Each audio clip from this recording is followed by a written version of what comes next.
not even need Bowers game for me. Ahoy there, YouTube! I'm back again today for another game preview, not a special Kickstarter preview. And today I'm very excited to be talking about Galactic Era from CJ Games. This is for 1 to 6 players, taking about 3 hours to play it. It's for ages 14 plus. And in Galactic Era, this is a massive, epic space game in which you are going to take control of one of the many, yes, I said many factions in the game. Decide if you're good, decide if you're evil, set up your star system, and then you're going to go out exploring the universe, going through wormholes, getting into combat, upgrading your technology, trying to complete secret objectives or public objectives, doing a whole variety of different things. But there is so much. This game is overflowing, so let's get down to this angle, and I can show you all the different stuff. So Galactic Era is a truly massive space game, and unfortunately that means I'm not going to be able to fill you in on all the nooks and crannies of the game. However, I am going to give you some of my favorite little bells and whistles about the game, the thing that gets me excited about this game and might potentially get you excited. So first and foremost, when you first start the game, you're going to pick who you're going to be. Maybe you'll be robots, maybe you'll be yetis, maybe you'll be giants or humans or aliens or lizards or lions or corporations or armies or evil versions of each and every one of those. And each of these is different. They have their own bells and whistles, and it's not just, oh, this one's 2 on the tech track here, this one's 2 on the tech track here. No, some will start with victory points. Some have their own unique trackers like the giants. Some will be able to do this or do that or have extra special abilities down on the bottom. But that's not all, because you can also be evil versions of them, and depending on if you play the good or the evil side, you will have a slightly different game, because if you're evil, well, here's news for you. Everyone in the galaxy hates you. They don't want to trade you. They're going to block you, and they're going to try to murder your face. But that also means that you can do some slightly unethical things that will help you throughout the game.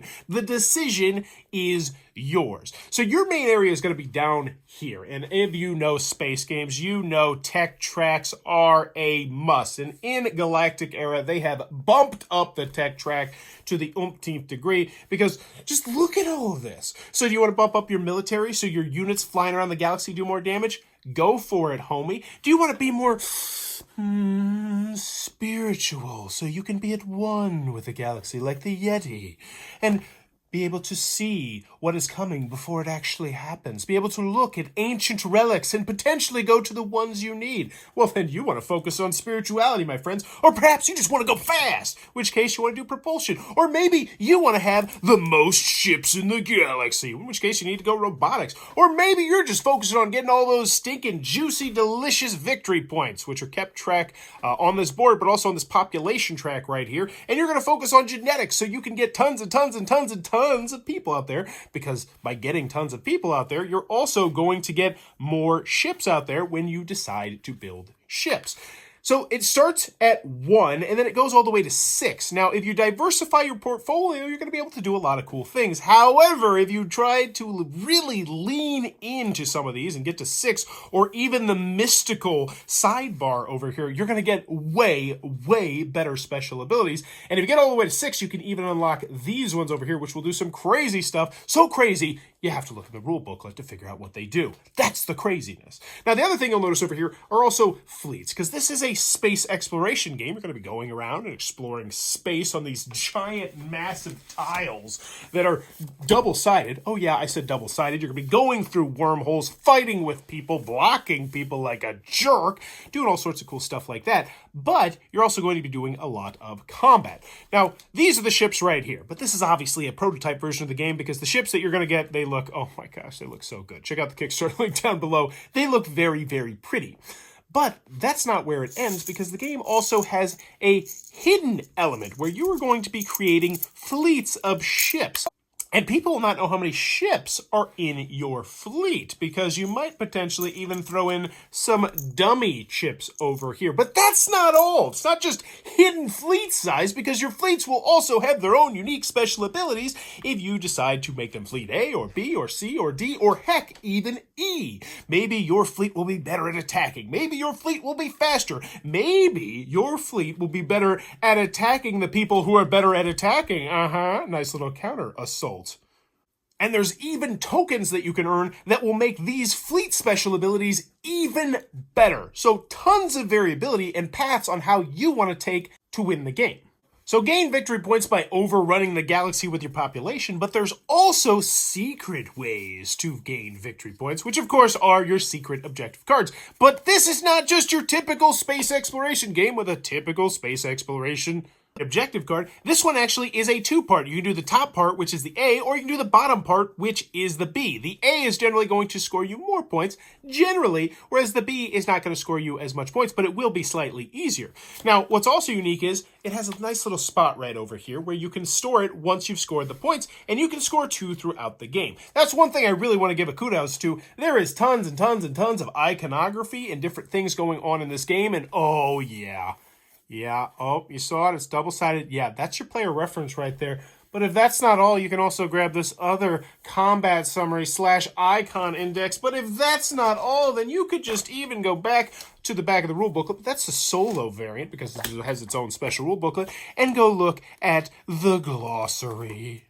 Nom nom nom nom nom nom nom. Oh, I heard you like catch-up mechanisms? Well, no worries, because everybody gets an emergency reserve. This is the way that the game isn't ruined, because let's be honest, we've all played a game that's been 2+ hours, where you get destroyed on the first hour, and then you're sitting there twiddling your thumbs. Well, luckily, they have the emergency reserve tile, and everyone has this, which pretty much means if everything just goes absolutely terrible, you'll be able to play that tile, and things will go slightly less terrible. Now let's go back to that solo variant, because we've all played the games. We know the games, the solo games where it's just a slapped-on addition at the end of the game. No. Not with this one, my friends. You have your own 8-page rule booklet going over all the different details, all the nitty, all the gritty, all the things you want to know on how to play the game solo, so then you can teach it to everyone else.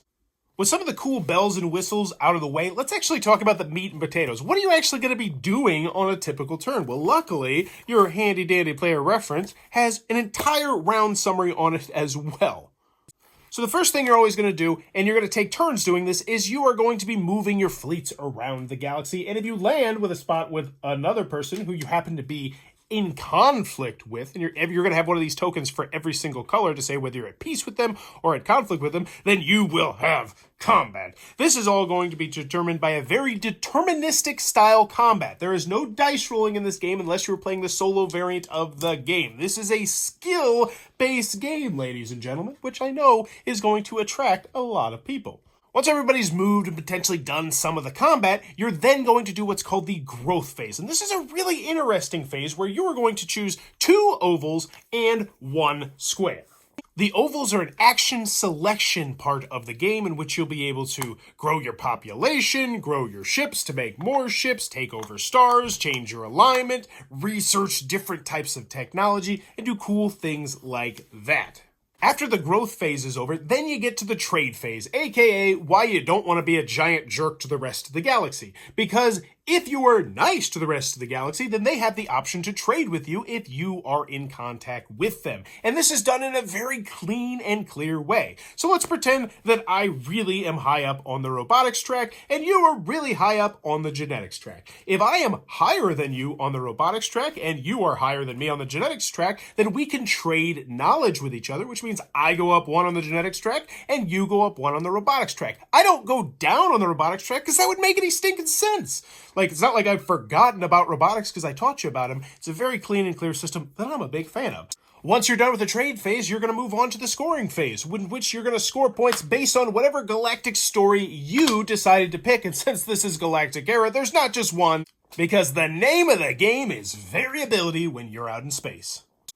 Rinse, wash, and repeat over the course of 8 rounds, and whoever has the most victory points at the end will be the winner of the game. And I feel like I barely even scratched the surface of this massive, massive game. So if it looks like it might be for you, I would highly recommend checking out that Kickstarter link down below. Tell them Bauer's Game Corner sent you. If you enjoy what I'm doing, please be sure to click on that subscribe button down below. And as always, thanks for your time, YouTube.